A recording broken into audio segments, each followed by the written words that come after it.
ancient center of learning, rich cultural traditions, and a living civilization, heritage have flourished for thousands of years. In India, we have an ancient tradition of Atiti Devo Bhava, which means guest is God.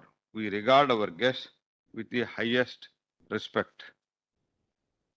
Many of you have traveled vast distance, crossing the countries, oceans, and time zones to be with us today. As a chair, I want to personally acknowledge and thank each one of you for making this journey. Your presence here reflects the importance that all our member countries attach to the BRICS and our shared commitment to strengthening the cooperation under the BRICS 2026 agenda.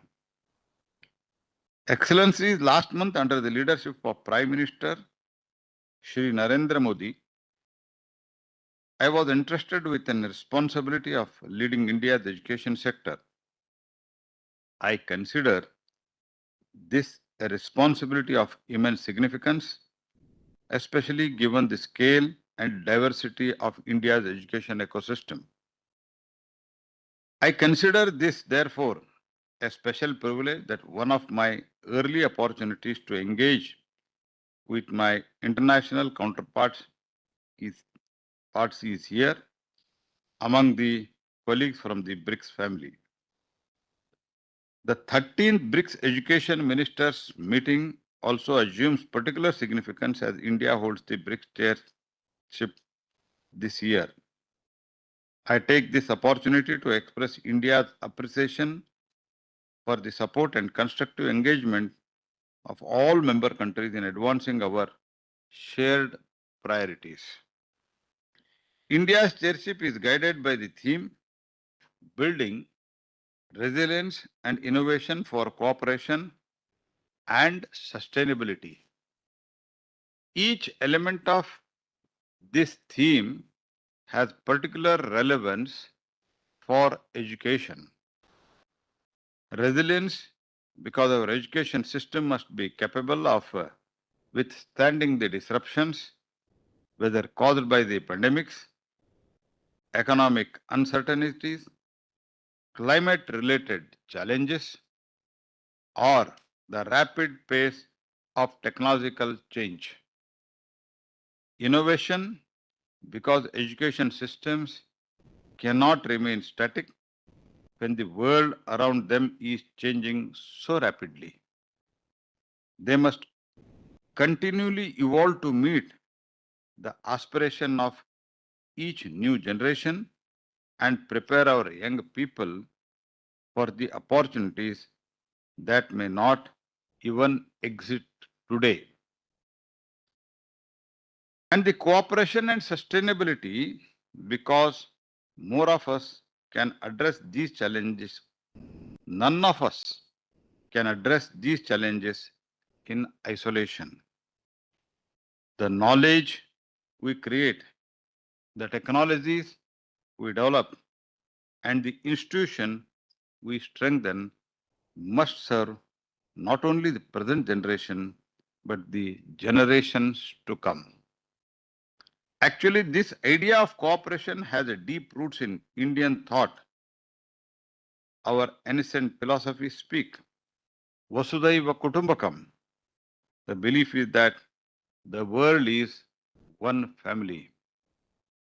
It does not ask us to erase our differences. It teaches us to recognize that despite those differences, our progress and well-being are interconnected. Our expanded BRIC family brings together countries across continents representing the different languages, cultures, histories, and developmental experience. Together, we represent more than 4 billion people and very significant shares of world's young population.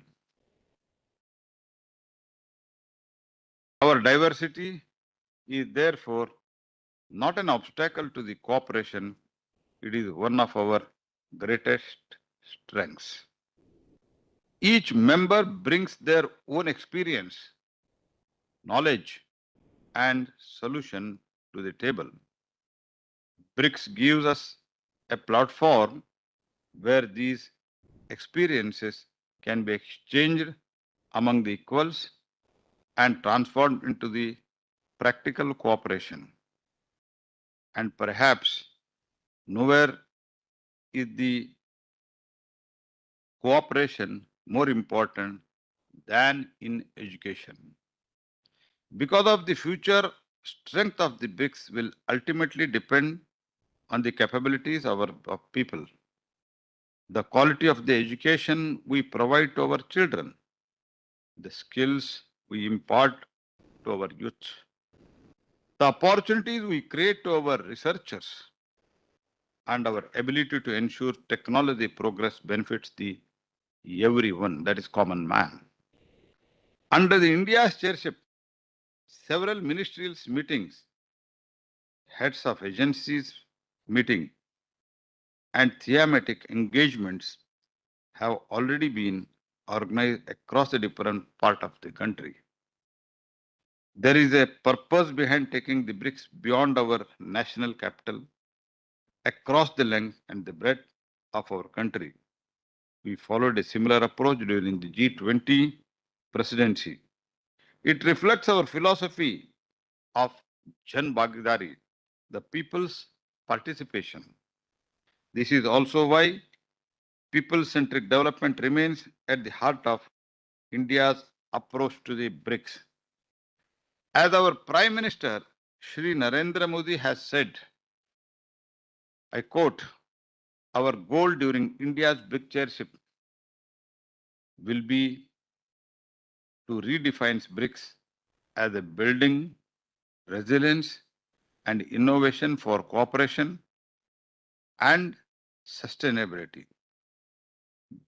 Just as India brought inclusivity to its G20 presidency and placed the concerns of the global south at the forefront of the agenda, similarly during the India's presidency of BRICS, we endeavor to advance this forum with a people-centric approach and spirit of humanity first. Unquote. This spirit of humanity first is particularly relevant to the education. Technology will change, economies will transform, new professions will emerge, and old ones evolve. But at the center of every education system must remain the human being. The child seeking an opportunity to learn, the teacher shaping the young minds, the researcher pursuing the new knowledge, and the young person aspiring a better future. That I believe should also be the guiding principles of our deliberations today. Let us therefore approach today's discussions as a partner with a shared responsibility towards the next generation. Once again, a very warm welcome to India, to Odisha, and to the Bhubaneswar particular.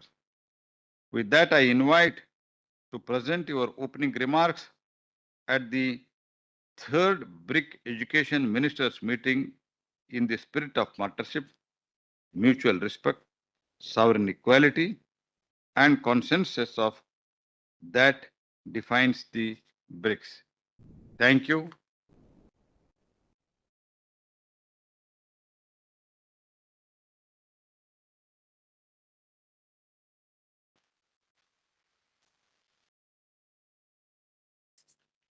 Yeah, this order, no? This one.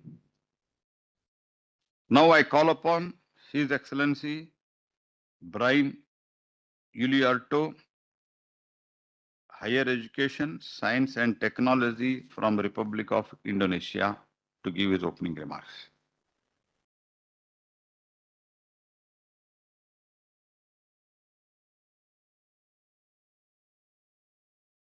Overspending on medicines? Switch to MedPlus. You get premium quality medicines at the best prices, manufactured in India's top facilities. Save up to 80%. Shop now.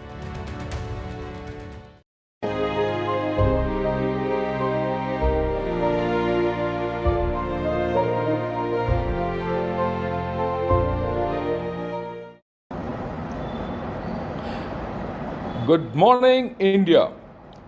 Today we are on to something slightly different, and the difference is I'm going to lead the show and Shri is going to join in. Shri, please join in, and then we'll see where this whole thing goes. Yeah, and what we're going to talk today is on his turf, and the turf is, will Trump lose the Congress? What are the midterm elections all about? Everyone talks about midterms. Actually, I don't know what this midterm is, I mean, as a layman. So we're going to have Shri talk us through this whole story of midterms. And later we have time, we'll touch base with with Bangladesh, because something very interesting has happened day before yesterday.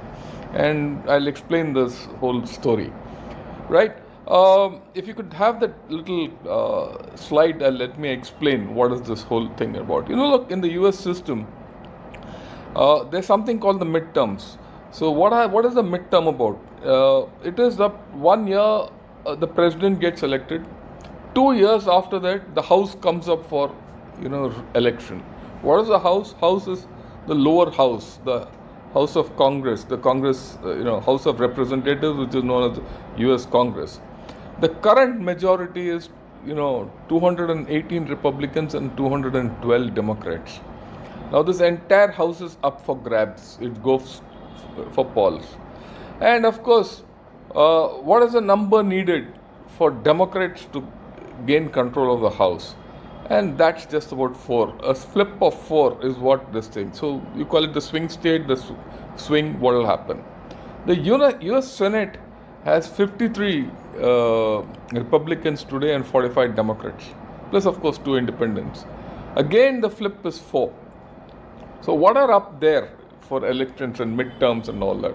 The complete lot of House, the House of Congress, right, which is the 230 odd seats are up for grabs. The second, in the in the Senate, there are also significant amount of, I think about 50 odd seats are up for grabs, and they go to polls.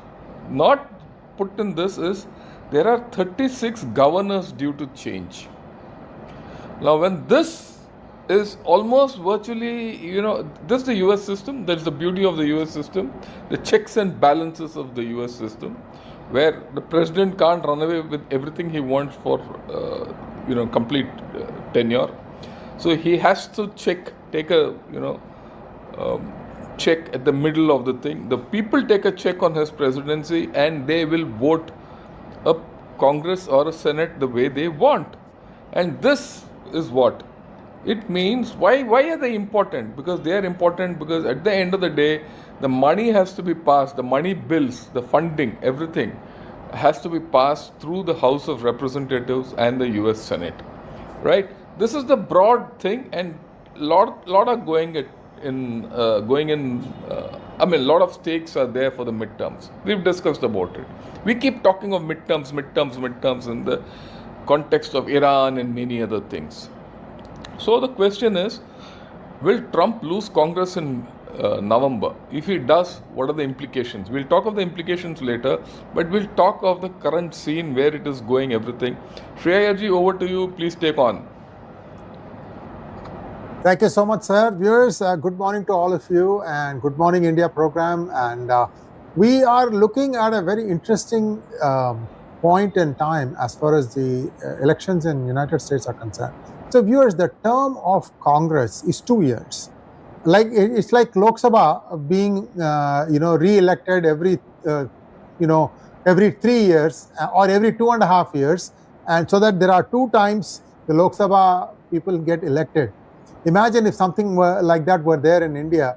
That means that you could suddenly lose majority in the Lok Sabha. Something similar to that is what happens in United States, and this has been there from the beginning.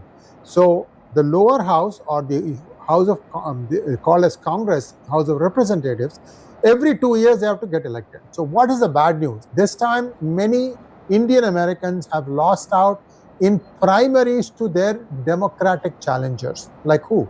Radhakrishna Murthy